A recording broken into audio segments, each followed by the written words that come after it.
بسم الله الرحمن الرحيم الحمد لله رب العالمين والصلاة والسلام على خير خلقه محمد وعلى آله وأصحابه أجمعين. باب التفرقة بين الأحداث yosh bolalarni orasini ajratish to'g'risidagi bob deb boshqa mavzuga o'tyapmiz.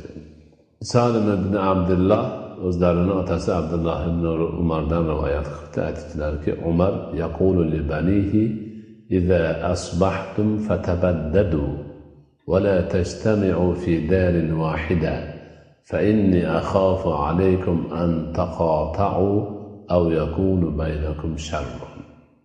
Hazrati Umar ibn Xattob radhiyallohu anhu bolalari to'planib qolsa aytar ekanlarki, bo'ldi, uyg'onib ishlaringiz bitdimi, tarqalinglar, bir yerda to'planmalaring.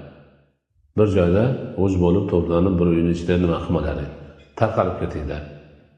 Mana shunaqa bo'lib to'planib turib oranglardan bir gap chiqib, nizo chiqib, urush chiqishidan qo'rqaman. Oranglarga bir yomonlik tushmasin. Bekor, nimada to'planib unaqa qilmalaring, tarqalaring deb tarqatib yuborar ekan bolalar.